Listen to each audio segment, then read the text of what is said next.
Good afternoon, good afternoon, good afternoon again, everyone. Welcome to another episode of Spilling Tea. I'm your host, Tiffany Daniels. We are going back to that horrible world known as the JRC, but before we do, the usual disclaimers. If you are unfamiliar with the Stop the Shocks campaign or the campaign against the troubled teen industry, you're going to find all the pertinent links right there in the description box. Please, in particular, take note of the article written by NeuroClastic, a small non-for-profit started by autistics for autistics. In it, they interviewed over 800 ABA professionals in regards to the JRC's so-called Behavior Modification Program. The Judge Rotenberg Educational Center doesn't want you to read that article so much. They threatened NeuroClastic with a defamation lawsuit if they did not remove it from the website. NeuroClastic refused, so you know the drill. Please read the article. Share on all your social media. Also included is NeuroClastic's public statement in regards to the defamation lawsuit threat, as well as a link to their GoFundMe. We are crowdfunding just in case the JRC ever actually does see through with their threat. Trigger warning 1. When we discuss places like the Judge Rotenberg Educational Center or Agape Boarding School for Boys, you're going to hear vivid descriptions of and catch clips through surveillance footage of people with mental health issues and disabled people being tortured and abused. If you got young children present, please make sure to use your headphones. Trigger warning 2. This channel is marked not for kids for a reason. We use profanity on occasion and speak on dark subjects. If your child is 16 and younger and they are watching this, very obviously, parental supervision is very much advised. Alright, where we left off. Purpose of the proposed rule. Pardon me also, folks, warning. Allergies, they get bad at night. So, 1 second.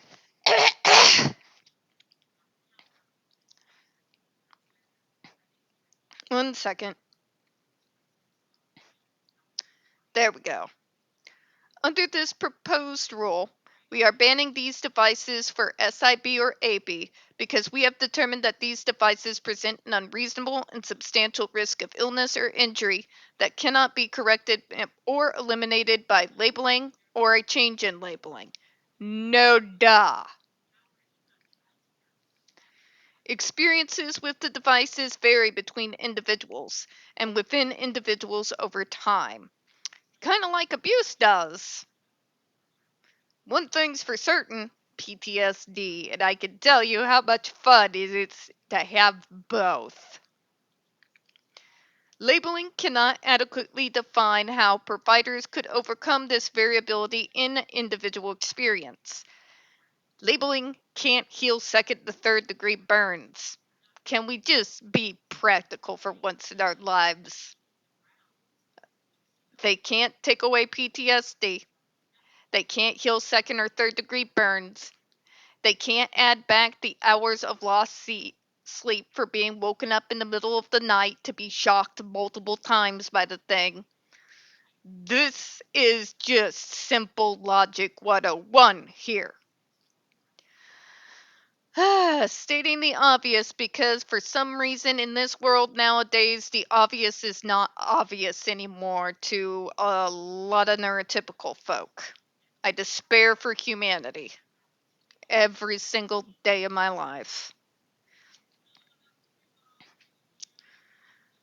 Okay, labeling cannot adequately define how providers could overcome the variability in an individual experience, especially when many of these individuals have difficulty communicating information about their physical or psychological state. Okay, here we go again.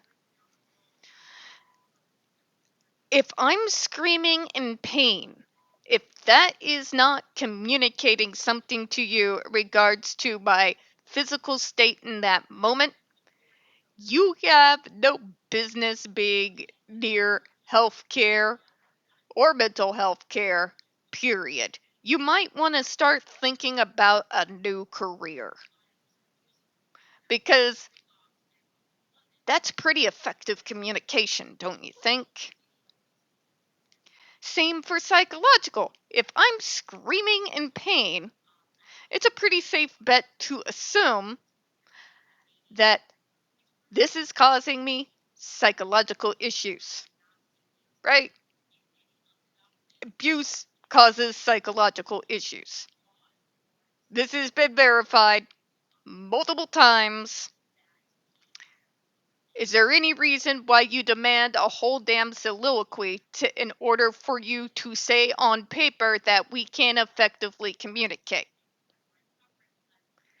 Because you don't make neurotypicals do this shit. Just saying. I'm going to keep harping on that because I'm tired. How we're held to standards that literally no one else is. And if we don't meet those standards, then, well, it's hard to understand you. Really? A scream is hard to understand? The word no is too difficult for you?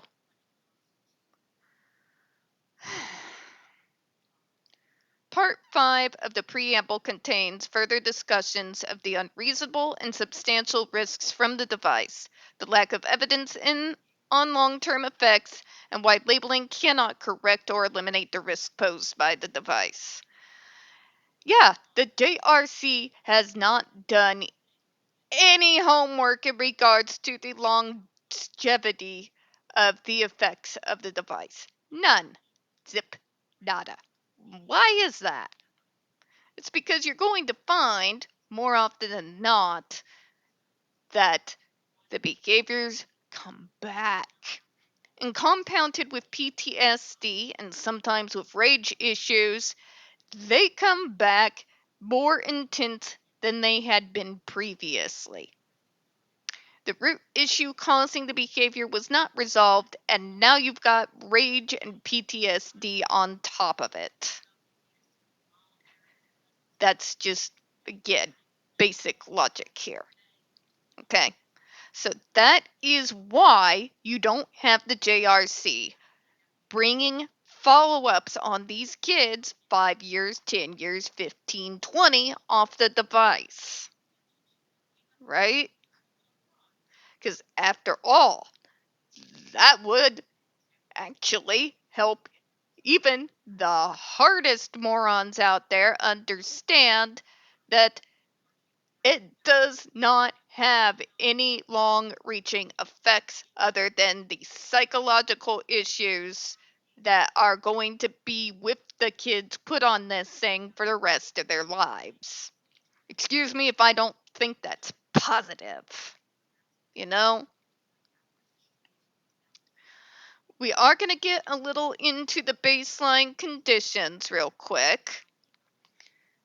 This proposed rule, if finalized, would ban ESDs intended to treat patients with SIB or AB and would so affect all entities that manufacture, distribute, or use these devices. In this case, the proposed rule would affect one firm.